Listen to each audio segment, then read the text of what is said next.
Hello, everyone. Welcome back.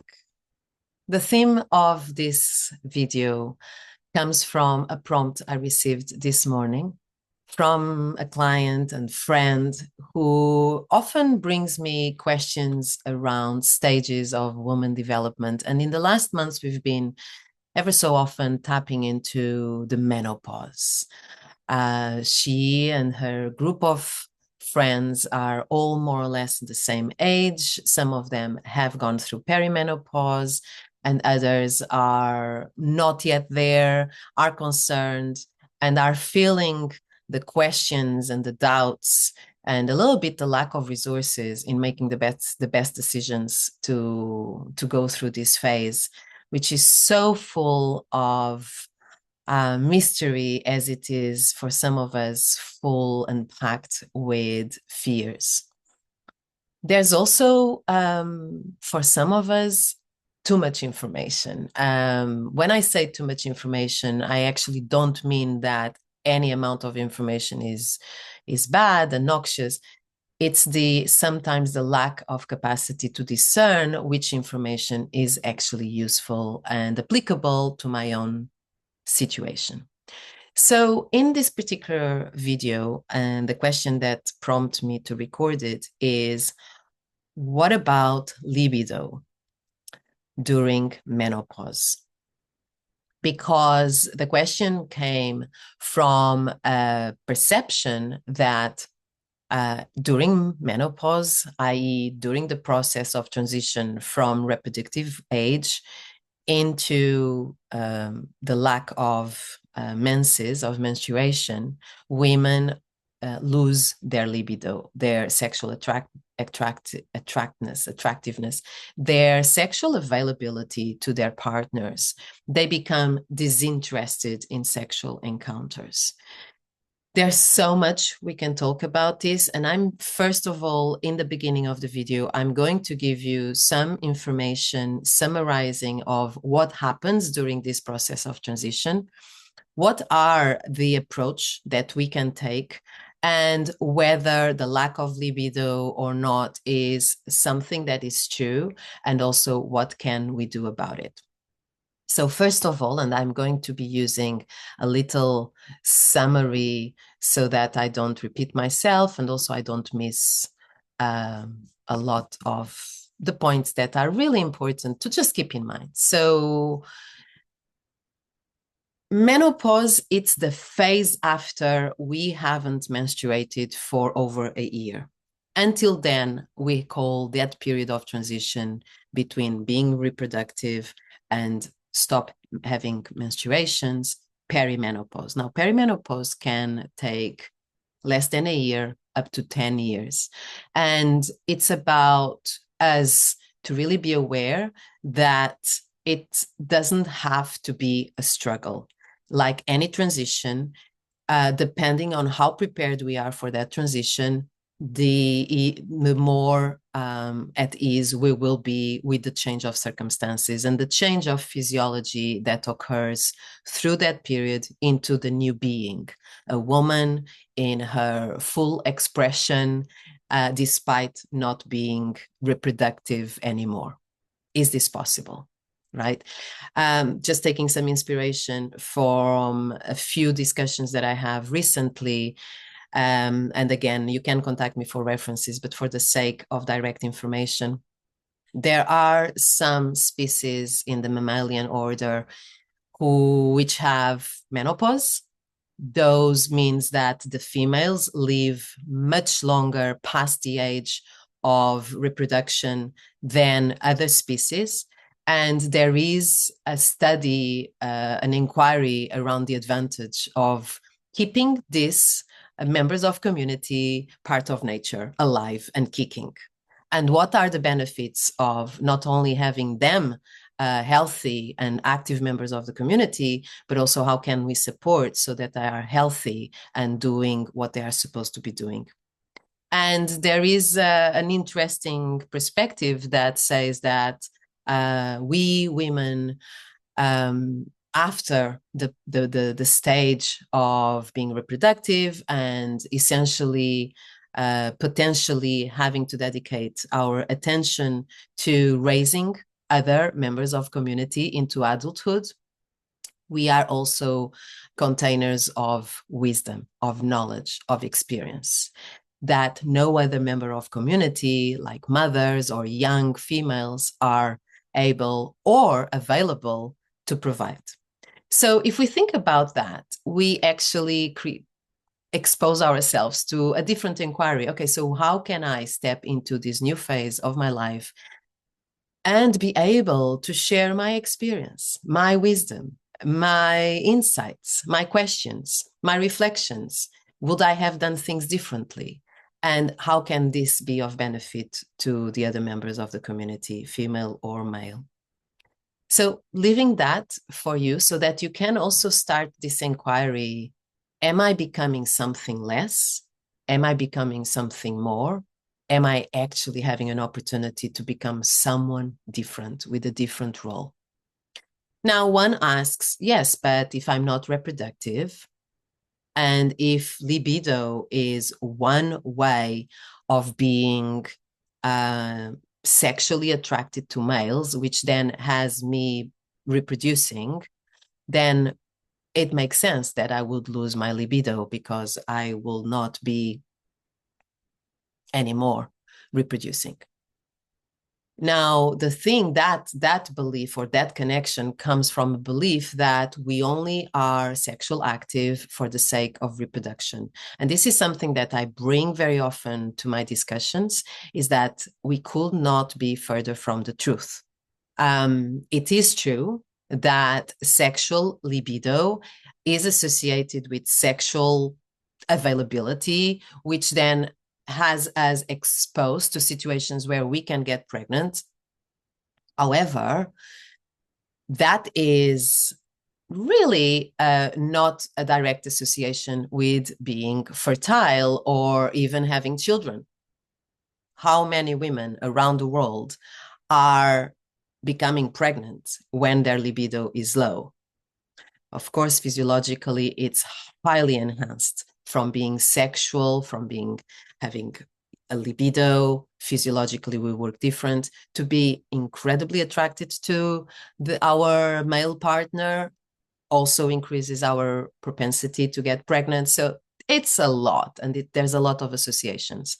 However, it's not why we have libido. And I have recorded and I have some lectures on the importance of sexual energy and how it's important to our general health. But summarizing, I can tell you that we are hardwired to be in pleasure. What does this mean is that our physiology, our emotional harmony, our mental focus, basically every single activity that we have and that we go through in our bodies physiologically and emotionally are enhanced and stimulated with pleasure, with a sense of pleasure, which is then associated with a sense of safety, a sense of well-being, general calm and tranquility. We have the different parts of our nervous system kicking in to support healing and growth. Summarizing is that when we have pleasure, we are healthy. So libido is not only having this wonderful sexual energy going through our body. Well, I say wonderful. Some people struggle with it because this energy sometimes is so strong that it needs to go somewhere. It's actually a sign that we are healthy. However, also it works the other way. When we are healthy and the metabolisms are all working in balance and we overcome the challenges and illnesses and disease, we also increase libido. It's like a symptom and a cause. It's a result and the origin and source of life force. Physiologically, this can be very easily explained. It all makes sense with all these hormones that we can talk about. So being sexual active, it's not only for the sake of having children. if it's highly connected with our levels of health and how we maintain health and how we're recovering from diseases and how we keep our emotions balanced and how our nervous system is regulated, then one will say that in order to live longer and healthier, one will have, either as a consequence or as a source, a high libido. So physiologically and in human evolution does not make sense that we have on one hand menopause and on the other hand women in menopause losing libido. So let's pause there just for a moment. This requires a little bit of a different understanding of these apparent conflictuous principles, being sexual active and being older as a woman. So what happens during the perimenopause is that the ovaries are going to take a rest. They've done a lot of holding and producing eggs for one of the functions, fundamental functions of the human species and individuals, which is to have children, right? For those of us who either chose or were privileged enough to do so. Now, there is changes that need to occur because the body is essentially saying we do not need to put more energy into this, and yet the ovaries are not going anywhere. They are still producing, still engaged in rebalancing the body, particularly blood pressure, like the uterus and the system. It's still very much considered in the whole dynamic.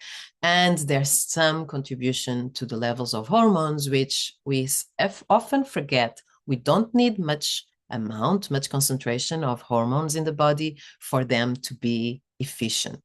This is the other idea.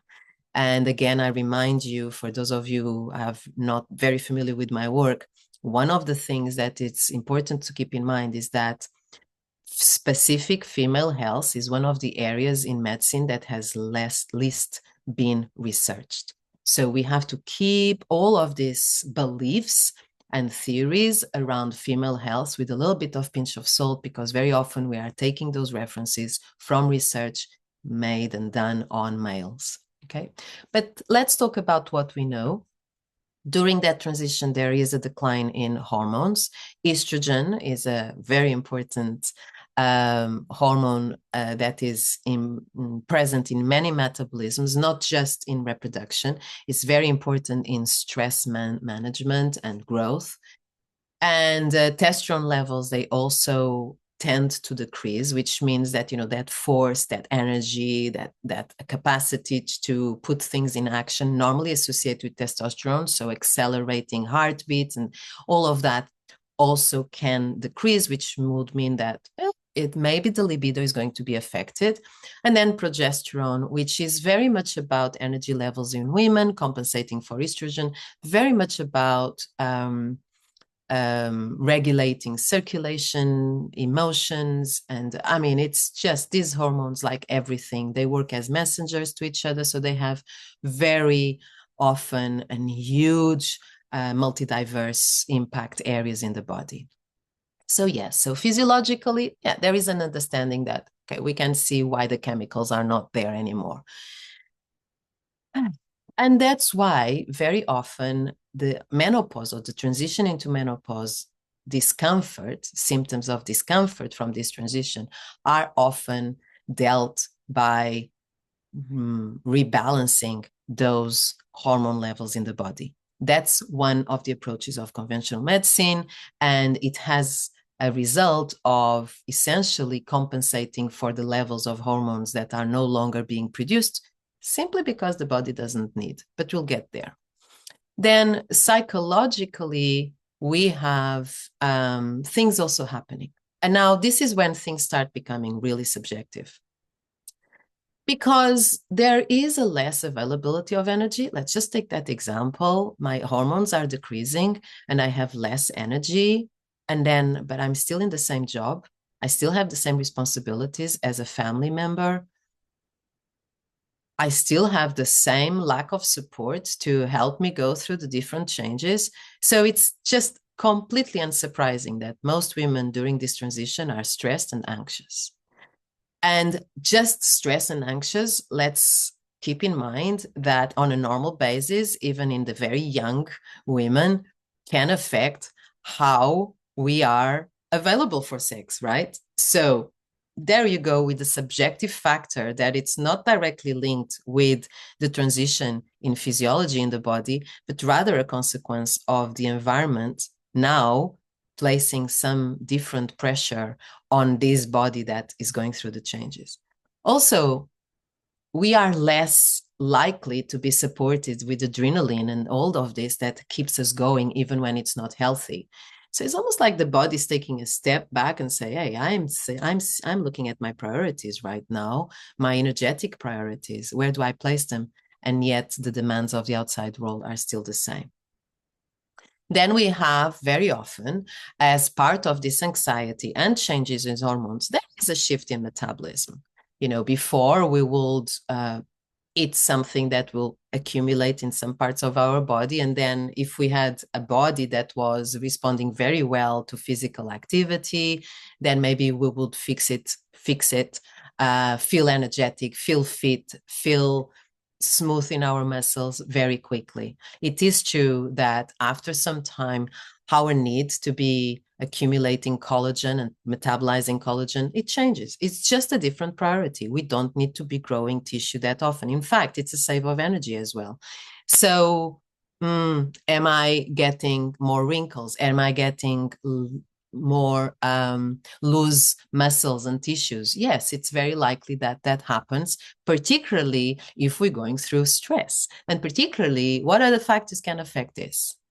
Diet, for example.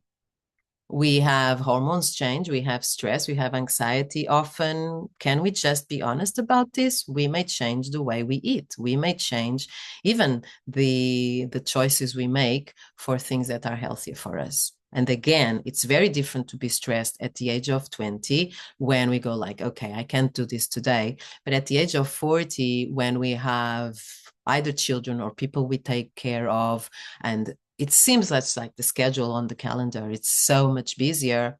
Some choices about our self-care may not be so easy. And is that the problem coming from the fact that I'm going into menopause, or it's actually, again, the circumstances of my environment are such that I cannot cope with them now to really nourish, to really nurture, and therefore I start feeling bad about the changes that my body now goes through, and body image and self-esteem start being an issue.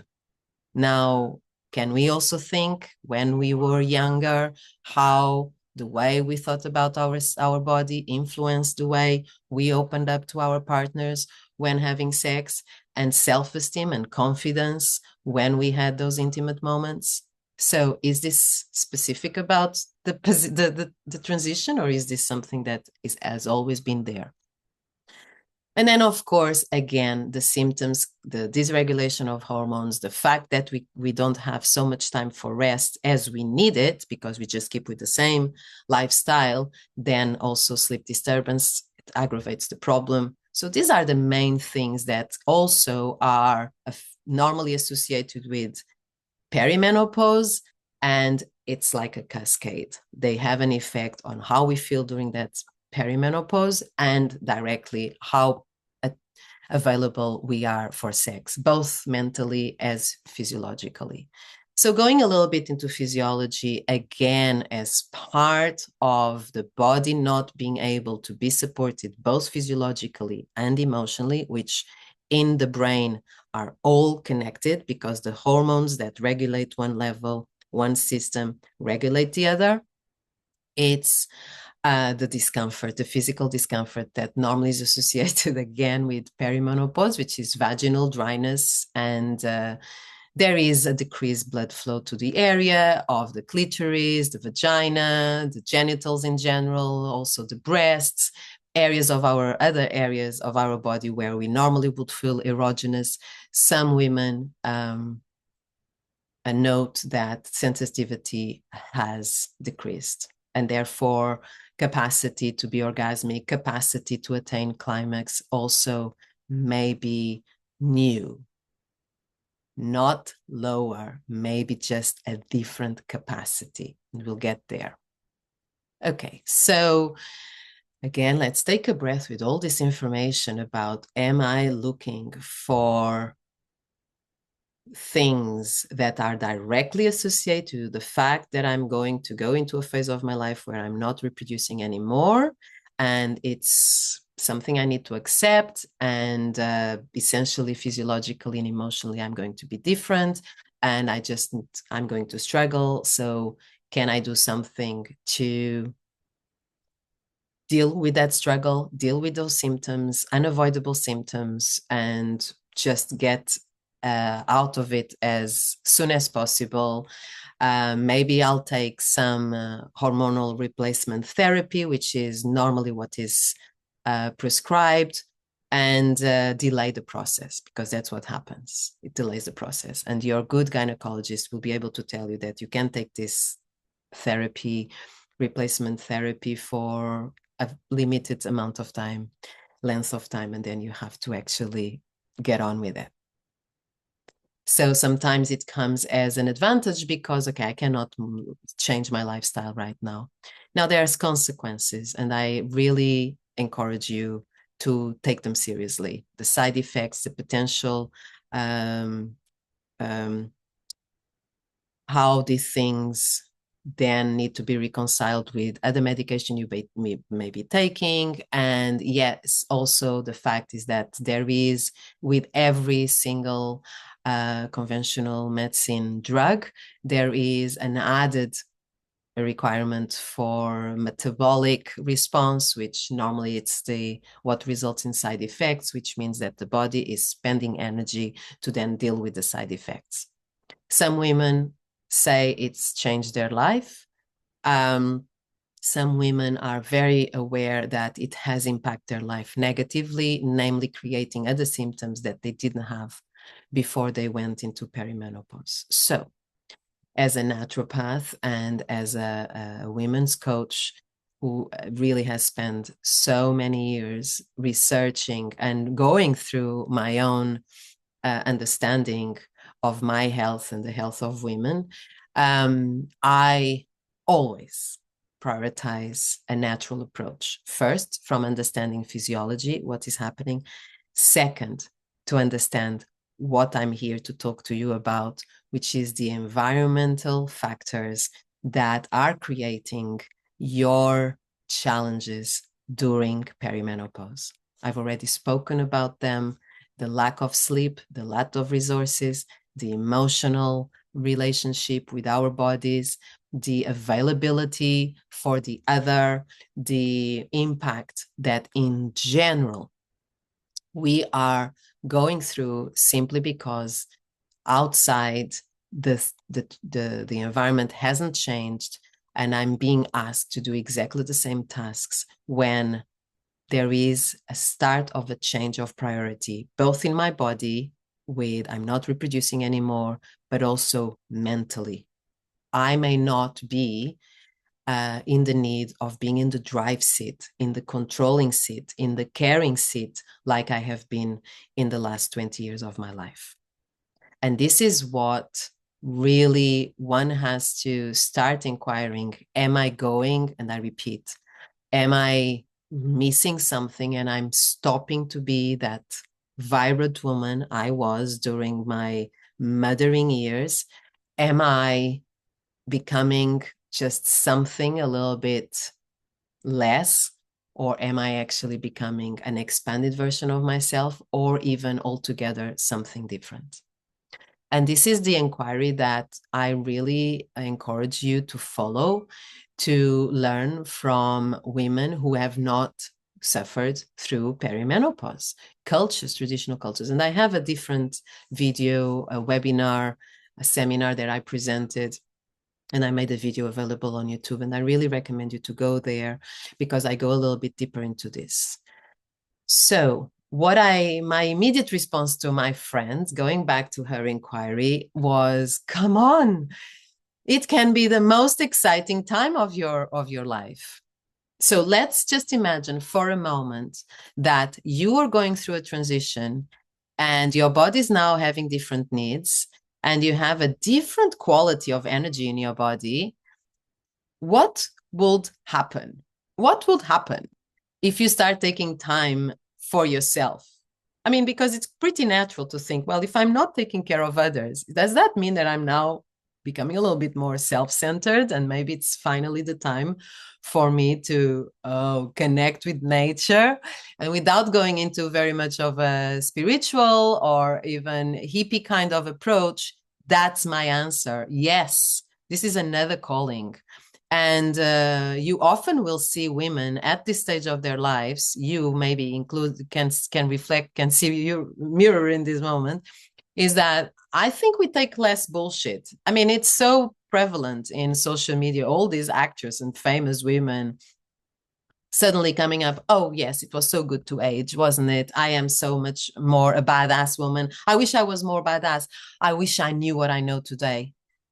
And yet there we are, all going through the pressures of the culture we live in on continue to look young, continue to look attractive, because there is this sense that as much as I delay becoming older, the more I will give the impression that I am vibrant, that I am ready to life, and people will like me more. And I will have more chances of encountering a sexual partner, which essentially, if we were going into menopause and we were not expected to be sexual active, maybe you would hear from women saying, it's so much better. I don't have to think about sex anymore. I've heard that a little bit, but I don't think it's the whole story. So for me, the most important thing is to really nourish your body, to make sure you have the best foods available for the hormones that you're trying to not to compensate, but you're trying to nurture for the balance. It's not a diet lacking life, lacking nutrients. It's not a green salad. I can tell you that, but we can always I can tell you my opinion, but there are foods out there really supporting a female body. And those, I'm telling you, healthy fats. Do not start dieting on low fats. This is where our brain really needs good fats.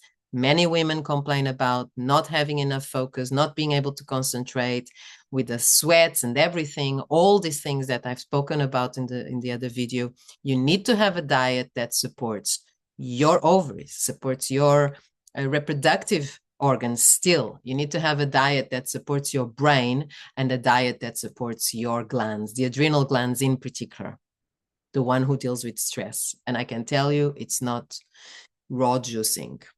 Maybe it's maybe it tastes good. Maybe you like to have the feeling you're detoxing, nothing against it, but does not give anything to nurture what's happening in your body.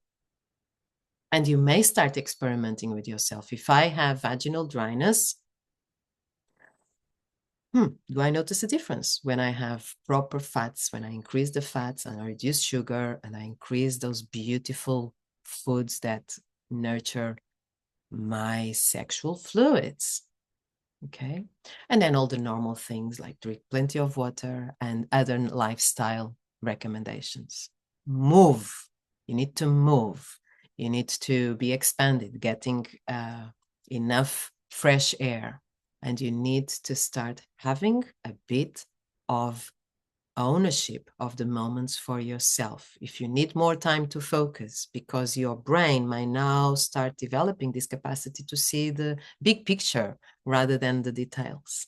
Maybe your brain is now collecting all the ideas you had for the last 20 years or 40 years or 50 years, and now it starts to make sense of them, and it's too confusing because you're still being asked to do the same performance at work.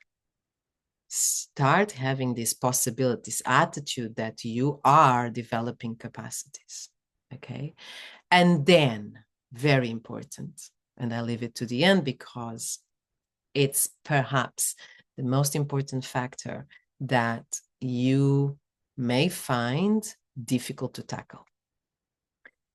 A woman, when I do truly believe that there is an inner wisdom, like a biological clock that not only stops us from reproducing, but it's like reveals us information, reveals the different needs, reveals different capacities. And it's like a script that comes around the time of transition that tells you, another phase of being a woman is being revealed to you.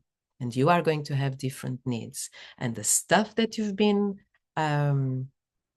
sucking up may not fit you anymore. Time is kicking. You're getting older. One day you won't be here. What have you done with your life? What's your purpose? What's your legacy? All these questions I get from clients. And the body's trying to, okay, what's here for you now?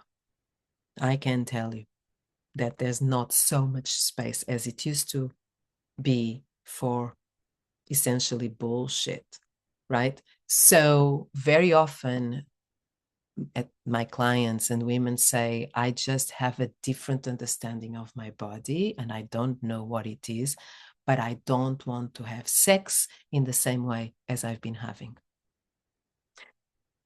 That is particularly challenging if you're at home, sex hasn't been a conversation you've been having with your partner, or how often it is that women at this stage of their lives find themselves without a partner or with a different partner that they had when they were having their children. So we need to listen to that. We need to listen to how we are behaving with our partners at home. And very often is blamed on hormones. My daughter the other day came home with some emotions and she said to me, she was complaining about something. She was confused and she says, maybe it's just my hormones speaking. I was like, whoa. It's you speaking. Your hormones are here. Of course, you're going through transitions. She's a teenager, but it's always you. Don't blame something, even if it's happening in your body. You are speaking. You are angry about something. Let's talk about that. So it's the same. We can say, yes, it's combined with hormones, but what if these hormones are here to say, just chill, don't react so much. Focus your energy where it needs to go. And that has an impact on how we are interacting, the type of conversations we're having, how confident we are in those conversations, how patient we are. Irritability is one of the main symptoms that I tell women, that I hear from women. And yet, is it a result of the changes in hormones? I mean, if everything that it's pretty going fast, like estrogen and testosterone is decreasing, how come I am more irritable? I'm more irritable because essentially I'm struggling more with the factors of my environment, with the relationships I have, or with simply not having put attention onto achieving my dreams that before didn't bother me so much. I had different priorities. And this is what I believe, without having proof, just my experience. I believe the body is trying to tell us, your priorities are changing. So more often than not, it's not that I'm not attracted sexually, is that what I'm attracted to is different. And it's a great time for couples who take this as an amazing opportunity to reframe, both at the same time, because men go through different seasons as well, though very much less affected by the quite clear milestones in their bodies, to our knowledge. It's about having this as an opportunity rather than just now a big difficulty that I don't have the resources to overcome. So the question is, what am I in potential of achieving, rather than how am I going to handle the things I cannot longer do? Okay. So for me, this is where libido can really be addressed. So apart from all other things, like I said, how can you support the rebalancing of your hormones in a natural way? How can you create space in your life so that you have less stress and more resources to handle the challenges of timing and lack of time, basically expectations from your performance. And then essentially it's the libido. And libido often is genderfied as well. It's like, oh, women, women need to be listened to. It turns them on to have a partner who takes care. So many things again on social media saying, you know, when you take care of the circumstances at home, I'm so aroused. Or when you listen and you tell me I love you, love me, words of affirmation, gifts, anything. It's so out there saying that, you know, it actually not only pleases women, but it turns us on. Let me tell you, I know that for men is very similar, though culturally we have been designed to be different, to consider different, that men are more visual. They look at a young, attractive woman and there they are, the system is working.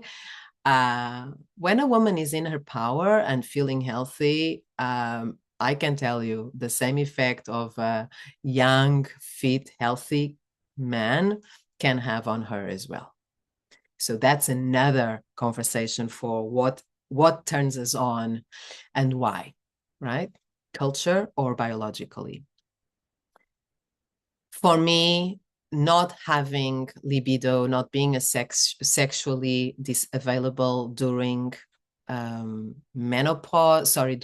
perimenopause, into menopause, and after, it's more a cultural thing, and it can be highly supported by understanding your needs and by developing open communication and partnership with those you are in a sexual, intimate relationship with. And if you're not in a partnership, then have those conversations with yourself and bring that into the new relationship that you may develop. So it's really about opening up your approach to this phase of your life, owning the fact that there is a reason why women are parts of a society much after they stop being reproductive. Therefore, it's a great opportunity to learn things about yourself. It's a great opportunity to reset your needs and desires and availability and what you need to overcome challenges. It's very much about understanding that this may be an opportunity for you to stop placing your focus and attention on things that actually are not that important because time is passing. It's also an opportunity to reframe how you show up in the world, including in the relationships and interactions you have. And without not fearing, it's not a fear, maybe for some of us is being more a desire, but without that potential consequence of getting pregnant and yet needing this sexual energy in our bodies as a result or as a source of life force that keeps us healthy and with things literally working, this is the greatest opportunity for a woman in this phase of our lives to get to another stage. I won't say rebirth, but definitely transformed and redefined. Yeah. Let me know what you think about this. Get in touch. I always love to be prompt by your questions, and also it gives me an opportunity to go a little bit deeper into a subject that I speak so much with my clients about, and then I can just make a video or some kind of resource for you to benefit from as well. And also don't forget, I have the most fantastic coaching program for women where I designed modules and sessions that really help my clients to answer some of these questions in preparation for the new phases of their lives, either early as young adults in search of a purpose and direction, or just simply ways to put in practice their plans later on in life when things change, when all the circumstances seem to be changing, and now what? And it's always from that perspective of What am I here in discovery of, so that I can be a full expression of my potential? So connect for us to talk about that. And I really hope that you live a life from authenticity and in connection with yourself, with others, and in the world. All the best. Stay connected. Bye.